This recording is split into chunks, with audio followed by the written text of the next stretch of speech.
All right. Welcome everyone to another Elevate Lane County Working Wednesday webinar in our spring series. Today's career readiness webinar and our entire spring series is sponsored by our partners at Selco Community Credit Union. Thank you, Selco, for your dedication to student success and education. My name is Lizzie Gray, and I'm a project coordinator for Connected Lane County. As many of you know, each Wednesday for the next few weeks, we'll be joined by a local professional who will walk us through a new career readiness skill.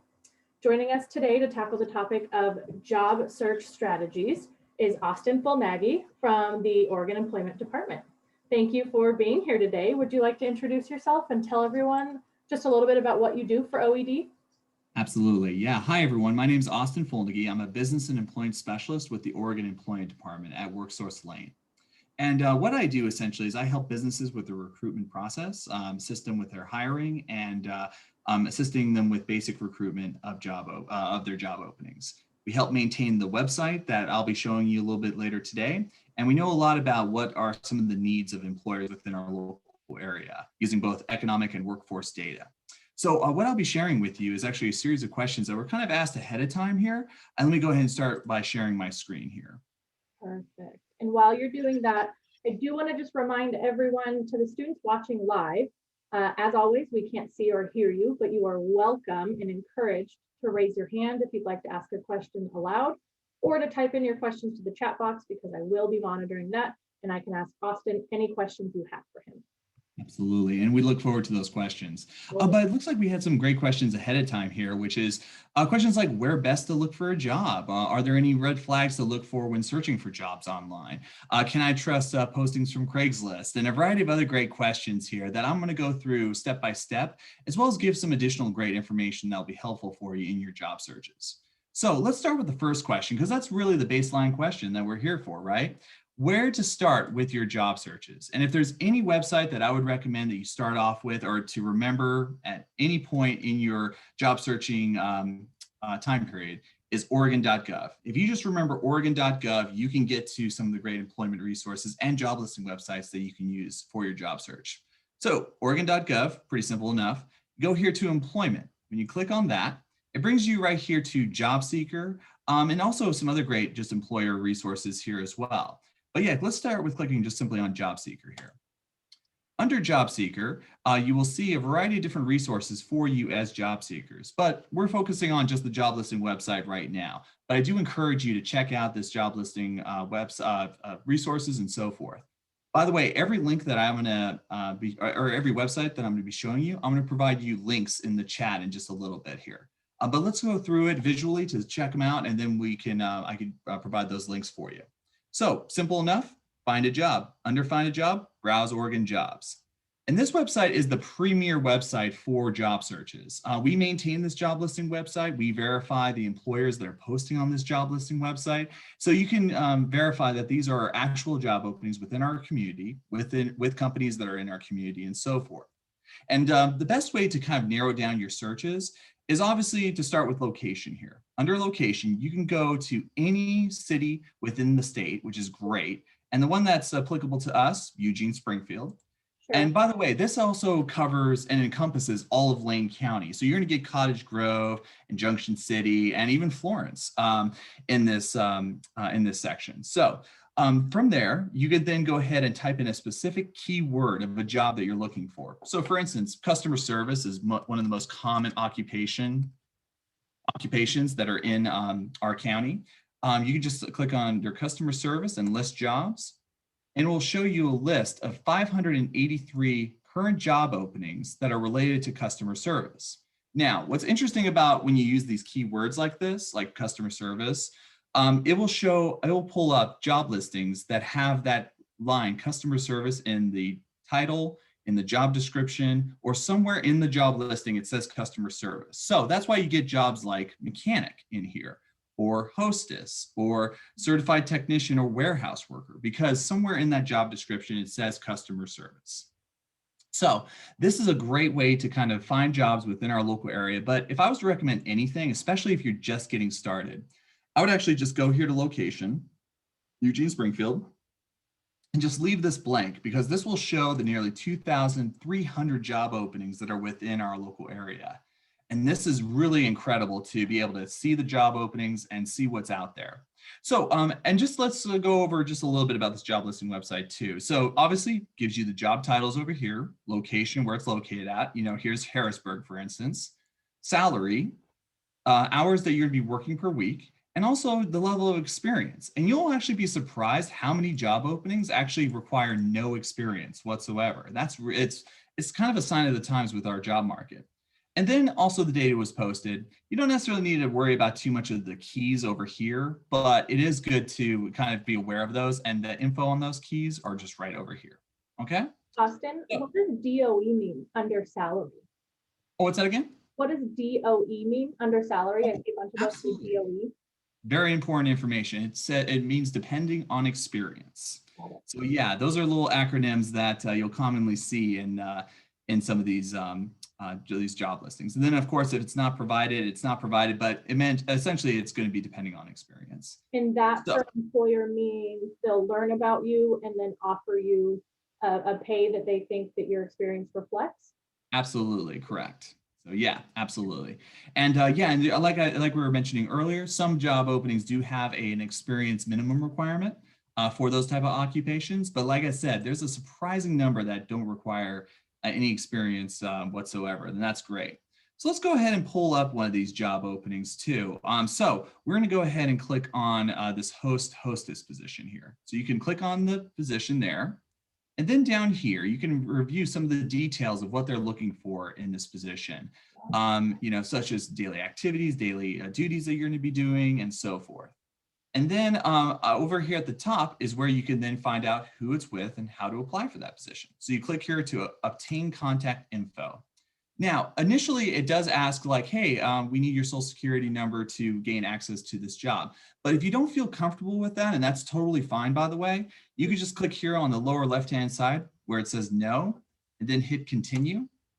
And then it'll take you right to the information of who it's with and how to apply. In this case, it's with Red Robin. And we give you the direct link to their company website so that you can apply for that job directly. How come they ask for your social? That strikes me as odd. And I like that there's an option to skip it, but I'm just curious why they ask for it. Yeah, so we ask for it because we also have a system called iMatch Skills.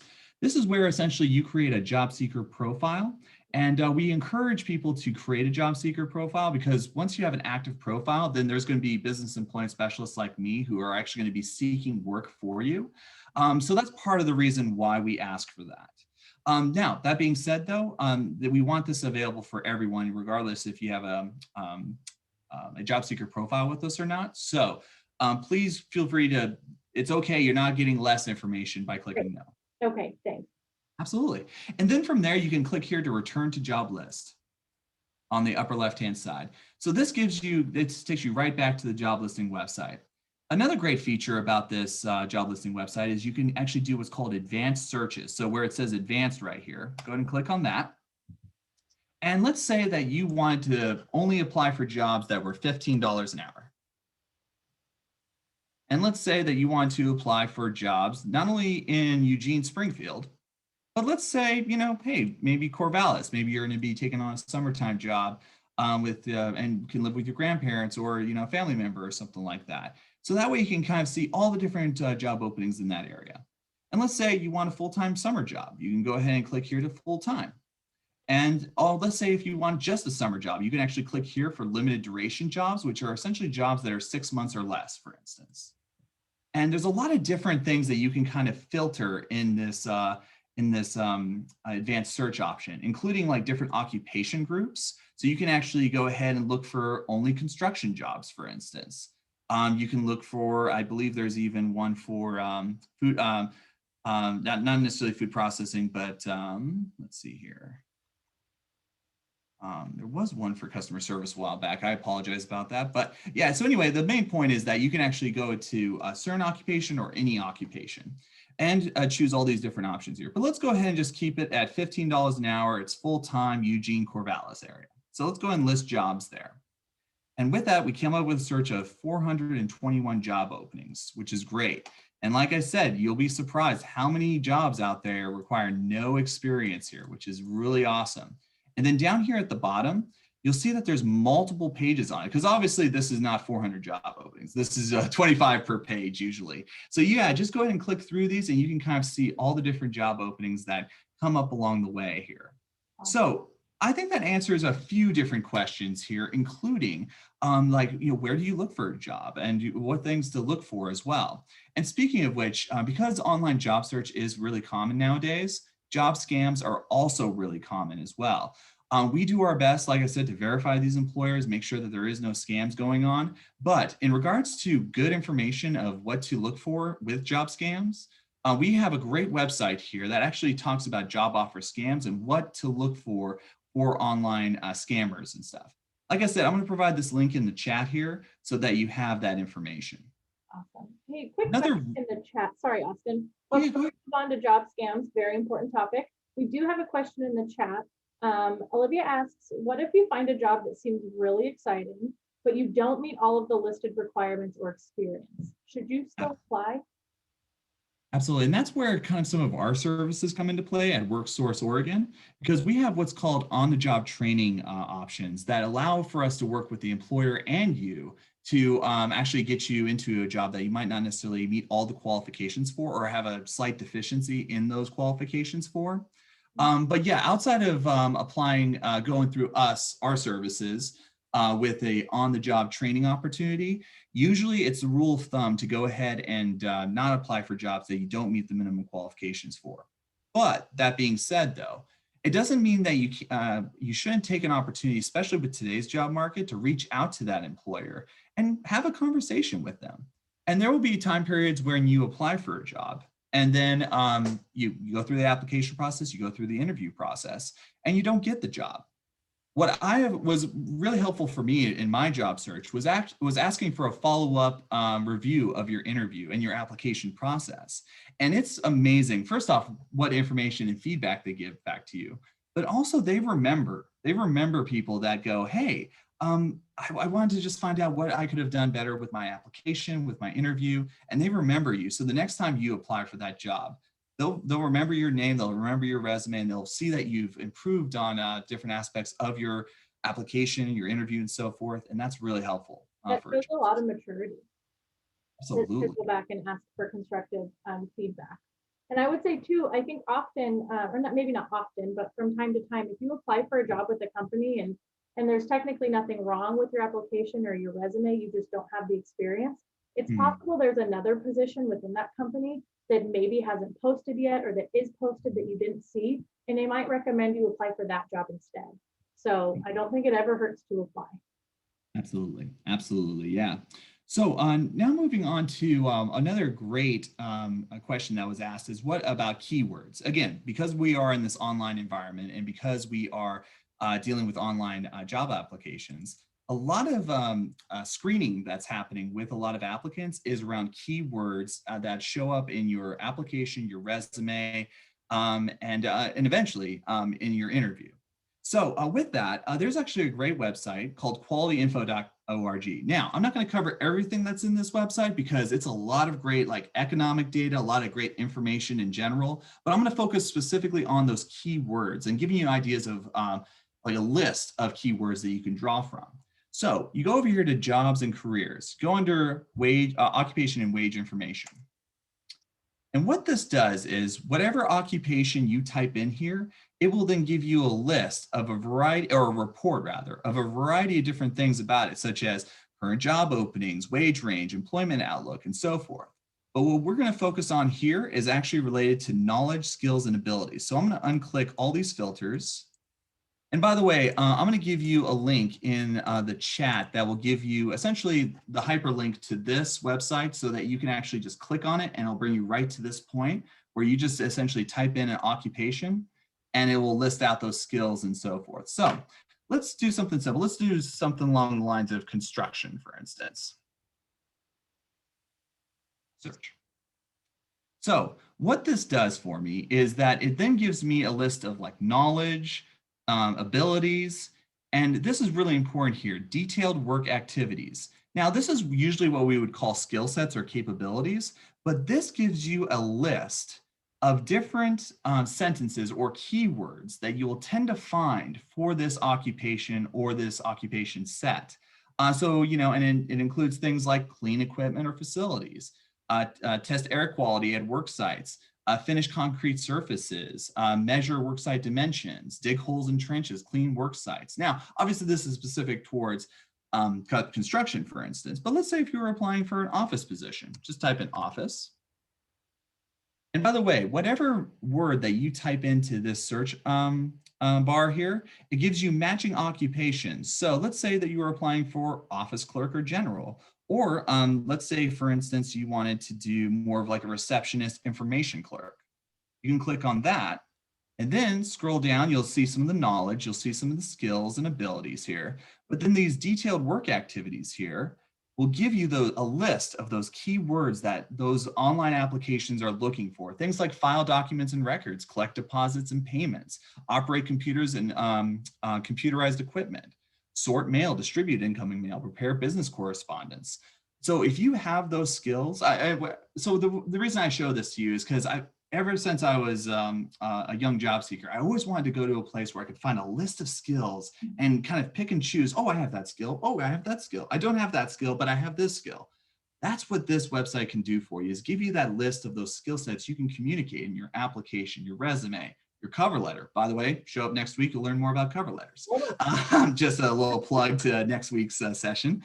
And also these key phrases and these keywords sound great even in an interview type setting. Yeah. So you'll get this direct link. It'll be the fourth link that I provide to you right below the quality info link, and definitely utilize that. And try to use, obviously you can copy and paste this, but also try to use your own words too. That just makes it a little bit more unique and actually increases your likelihood of having those key phrases come up. So if I'm reviewing that list and I see a handful of skills that I already have, but I see a bunch that I don't, that's okay, right? Okay. Absolutely. Absolutely. Yeah. Right on the job. Absolutely, yeah, and what you'll find as time goes on. So, for instance, with every job, with every volunteer activity that we do, and even in our education, we're developing skill sets as we go along, right? Yeah. So, if you don't have that skill, you'll at some point in your career, in your education, or by volunteering, you'll gain these skills over time.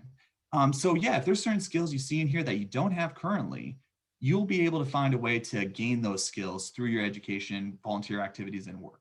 Great. Absolutely, yeah. So we're already answering quite a few questions here, but there was another one that I wanted to talk about as well, which is social media. So yeah, so there are some companies that are really active in social media. And some of them, and you can tell that by how often they post, what they look for in your, and how active they are in just returning back to messages and stuff. You'll kind of see that, especially on like Facebook and LinkedIn and so forth. So yeah, if they are really active in social media, feel free to reach out to them. And like we were talking about earlier, especially if the job openings they currently have, you don't necessarily qualify for right now, still reach out to them in social media to schedule a time period to have a video chat or to have a phone call. And that would be really helpful to kind of gain an understanding of not only like how you can either currently or in the future qualify for their openings, but also find out a little bit more about the company culture too. Because culture in a company is really important, especially in regards to your values, what you want to see in a company and so forth. Yeah, absolutely. Another question that was kind of, it was kind of related to, but it wasn't necessarily asked directly, is in regards to how can I train into positions? And there's actually a field of job openings that are called apprenticeships. This is something that is commonly not thought of, especially by young people and especially by women and people of color, is apprenticeship opportunities are available in this state and in our local community. I'll provide this link in the description below, or in the chat rather, as well as a specific website that's Apprenticeships for Women.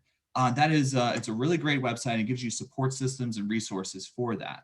So for apprenticeships, that's through the Bureau of Labor and Industries. And when you go to this website, you can scroll down and you can actually see a full series of different types of apprenticeship programs. And, it's not just like construction related apprenticeship programs. There's one about computer programming in here. There's glazers, which, by the way, those are people that help with installing glass windows and stuff. There's HVAC, iron workers, laborers, mechanics, medical assistant. This is one that actually a lot of people don't know that the medical field actually has quite a few different apprenticeship programs and so forth. Painters, bus drivers, sheet metal workers. There's a whole list of different types of fields that currently there are apprenticeship programs in. And what apprenticeship program is essentially an on-the-job training, but the employer is also helping you gain certain certifications along the way, and it's a much longer program. And to find out details about each and every one of these apprenticeship programs, you click here to view details. Let me move my screen out of the way here. You click here to view details. And from there, you can get a basic understanding of the job description, what this apprenticeship is all about, working conditions, minimum qualifications, and you'll be amazed that a lot of these apprenticeship programs, a lot of their basic qualifications are high school diploma, and certain other ones like require like certain math levels and writing levels and skill sets and capabilities and communication skill sets and capabilities. But what you'll also be surprised about is the wages that come with some of these apprenticeship programs, and what you can earn your way up to as you go through the journeymanship. Carpenters, electrician, and pipe fitters are really, really high pay. And a lot of people are surprised by this. And by the way, you don't need a bachelor's degree to get this type of pay. You don't need, in many cases, you don't even need an associate's degree, which is really awesome. It's an alternative to it's alternative to the 4-year education process that we've tended to be pushed towards, and more towards a career and technical education. And quite frankly, with a lot of these jobs, there's a lot of people that are over the age of 55 that are going to be retiring soon, and we need to replace those workers. So anyway, I see there's a lot of questions in the chat, so I wanted to kind of pull back a little bit and be sure to answer those questions. So just a really quick tip too, if you go back to the page you were just on, I know hourly wages can be they're just kind of ambiguous if we don't really know what they mean. If you double that number, so $41.75 an hour, if you double that to, let's say, 84, that's roughly the salary you bring in. So $84,000 a year, which is an awesome wage. And I wanted to echo one more thing before we move on. You mentioned that women and people of color might not be aware of apprenticeship opportunities. And I would just like to also add that it's maybe not that they weren't aware, but that those fields weren't necessarily inviting and welcoming to people of color and to women, but we are making great strides in that area to make it more equitable and more inviting and accepting of women and people of color. Absolutely, absolutely, yeah. And yeah, so thank you for adding that in there. So all of these links that I've been talking about and so forth are going to be in the chat. I believe I have chat capabilities. I'll read them to you. Okay. So there's a question here that says, sometimes I see jobs on Indeed that say you can work, quote, anywhere in the US, and they're usually virtual. Are these jobs scams?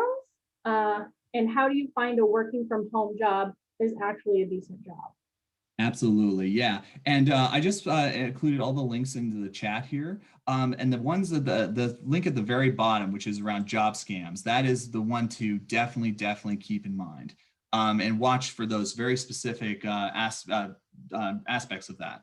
Sure. So in regards to working from home, that is by far one of that's the hottest job and job listings that are, like if it says working from home, a lot of people are going to be applying for them. Sure. Why? Because this telework environment that we're in is really popular for people, and they want to stay home, work from home, take care of their kids and take care of their families and stuff.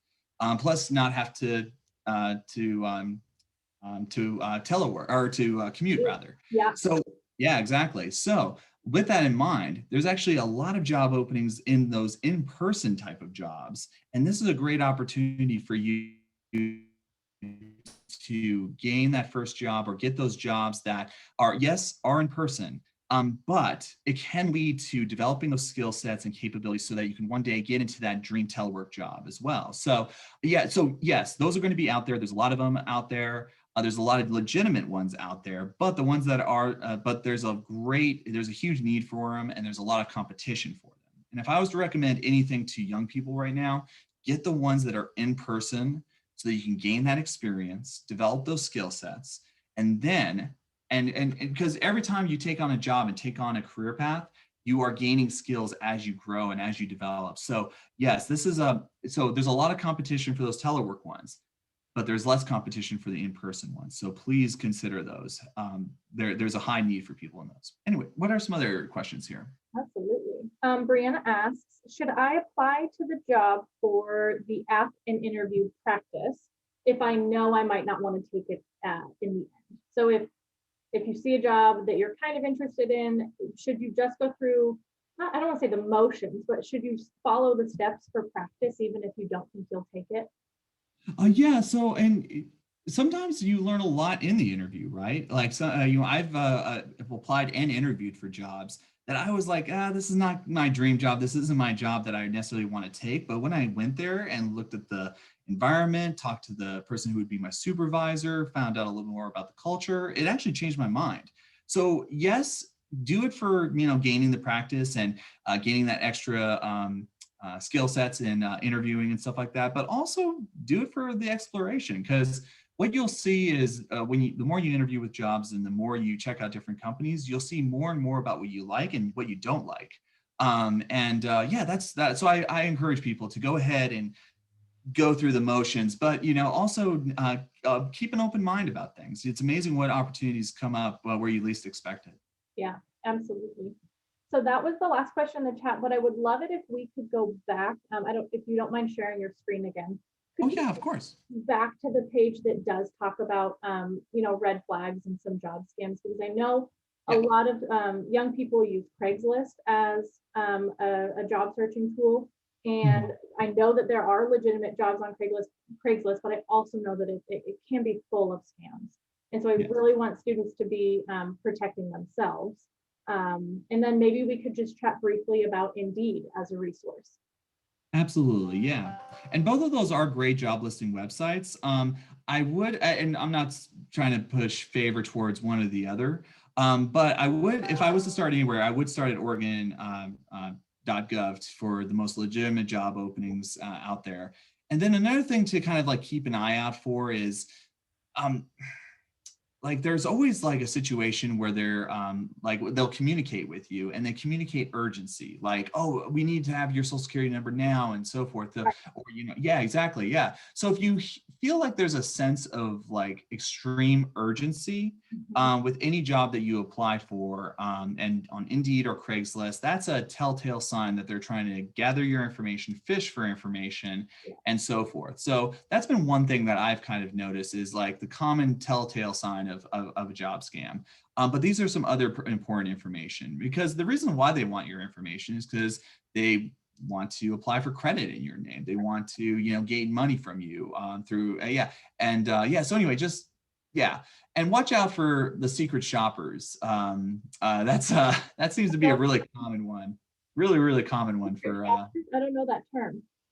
Oh, secret shoppers. Yeah. So secret shoppers is this field of where you essentially go into a store and you analyze like their customer service or their product lines and stuff like that. So you essentially are a shopper, but you essentially are analyzing the company and so forth. Now, there's some legitimate secret shopper job openings, but they are usually they're not on Indeed and Craigslist. Okay.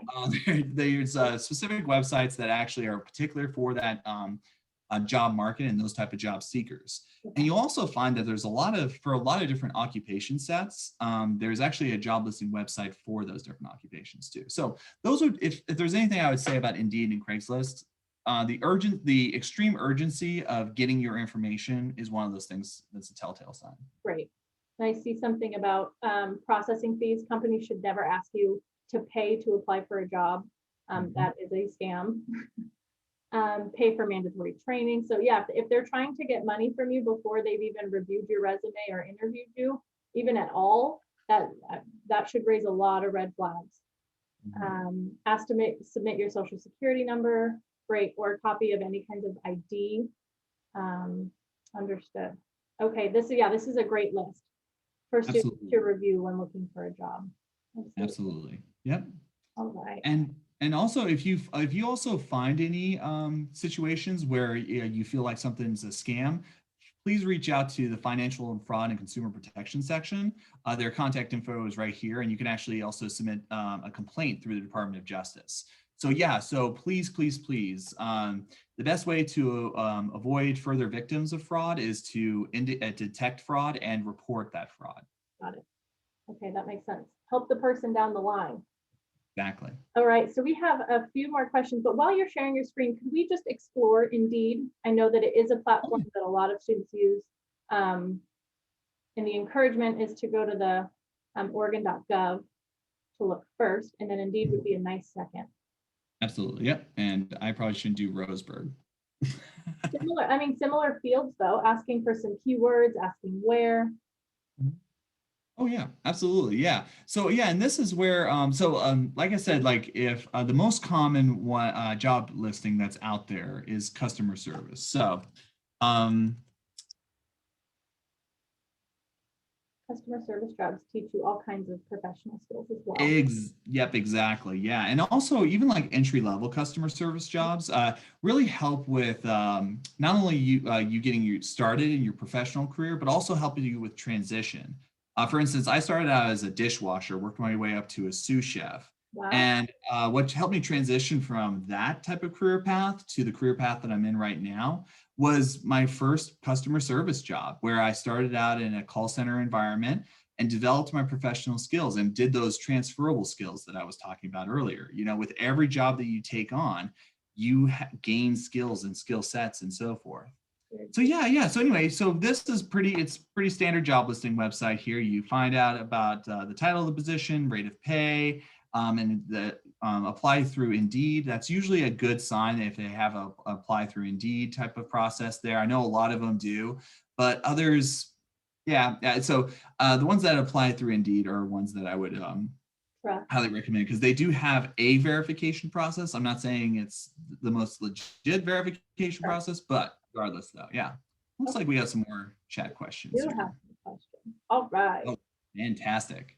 So this person asks, don't know if this was talked about already, but how can I sell myself for a job if I have the experience but not the education, or vice versa?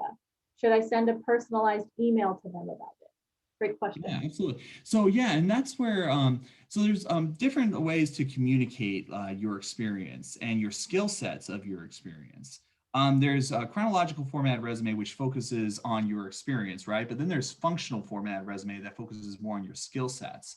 So yeah, that's where essentially communicating your skill sets become more important, where you have the level of experience, but not necessarily the education. Because what you want to communicate is that you still have the skill sets, even though you don't have the education. Totally. Makes sense. And that can be explained in cover letter, webinar next week, or your resume webinar in 2 weeks on April 28th. I'm great at setting up these future classes. This is great. That's great. How do you stay motivated? I love this question. How do you stay motivated to keep looking for work if you apply to a lot of jobs and you keep not getting the job? Absolutely. Yeah. No, I hear that. That's a real thing. I graduated in 2010, which was the height of the recession. And I applied for 150 jobs before I got into a temporary job, which led me to get to the permanent job that I have right now with the state of Oregon. And what got me through that? What got me through that? I know that's a lot of jobs. What got me through that is knowing that I have value as an employee, and the employer there's a lot of competition for that job, but I still have value, and I can be a great employee to an employer. And with that value, you also want to understand what you as an individual value, what you value and why you value it. And when you are getting those denials, and when you're also getting once you get the final approval into a job, you'll know what you value and why you value it, and why this job meets what you value in a job, in a career, in a company. So that's what gets you through it, is that know that you have value and know what you value in yourself and what you want in a company. That's a fabulous answer, and I can't picture a better person to answer it. That's incredible that you that you stuck through that. I mean, obviously, probably out of necessity as well, but that's a lot of, for lack of a better word, that's a lot of projection, and that's Absolutely. hard.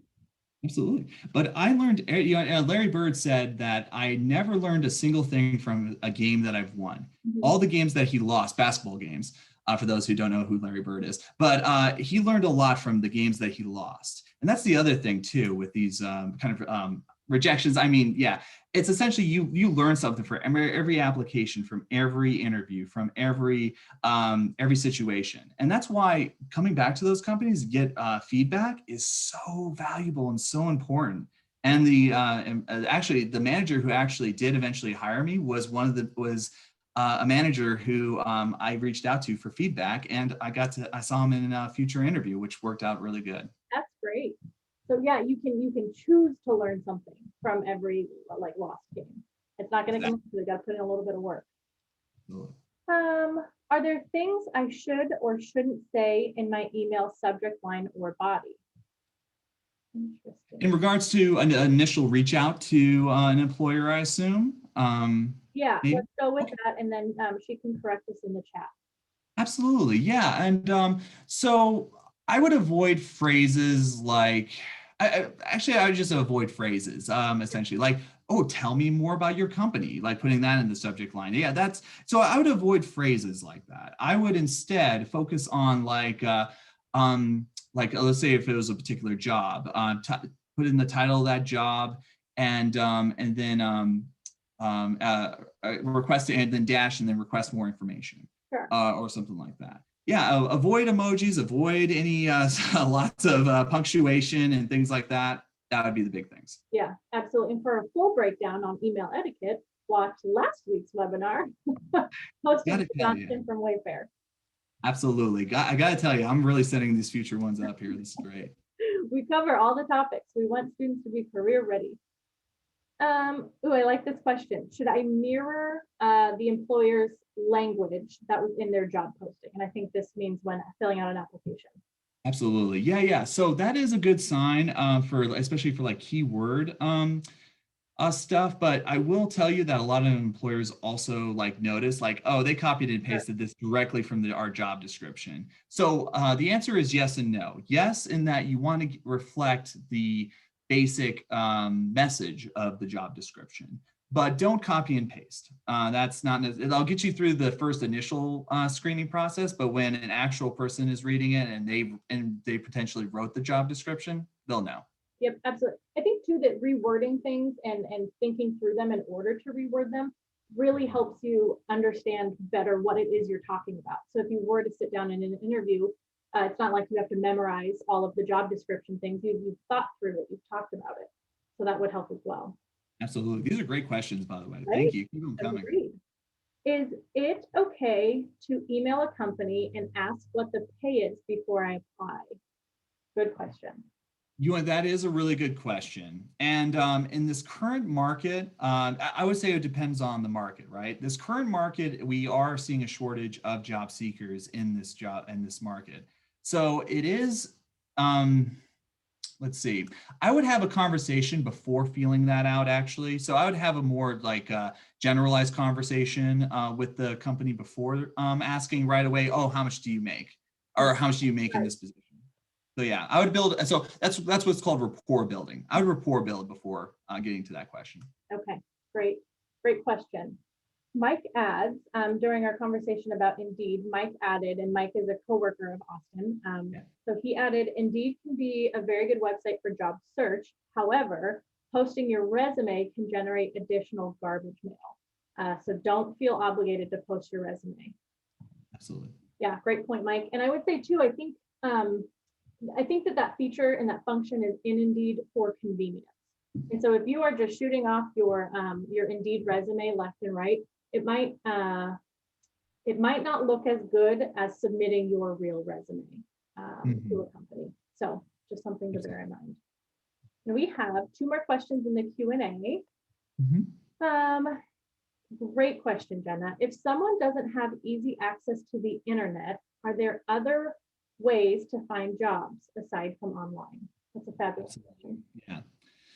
Classified ads in the newspaper are still a thing. It's becoming less and less common. And also word of mouth. Yeah. A lot of job openings actually are not necessarily posted on job listing websites or in the classified ads in the newspaper. Especially where I came from, which was in Klamath Falls. A lot of people found a job because they know someone who knows someone who knows someone who's hiring. So what that means is that reach out to your family, reach out to your friends and ask them, hey, do you know anyone that's hiring? And they might know someone, a friend, a family member, or acquaintance that they know that works at a company that's currently hiring. Yeah. So yes, networking is important, and it's a really good way to look for works outside of the job listing pool. But yeah, other than that, classified ads in the newspaper and so forth. Sure. When I was, I think just about to leave high school, I was looking for one of my first formal jobs, and I went to businesses I was interested in. I physically showed up and asked if they were asked to speak to a manager, and then asked if they were hiring. So I think that would be an option as well. Absolutely. It's a little tougher, and you have to be confident, but it yielded good results. Absolutely. All right, and so I am going to put out a last call for questions. We've had a bunch, but we are nearing the end of our time with Austin. So if you have any last questions, please do ask them. Jenna also asked, is it better to apply directly with the company versus on websites like Indeed?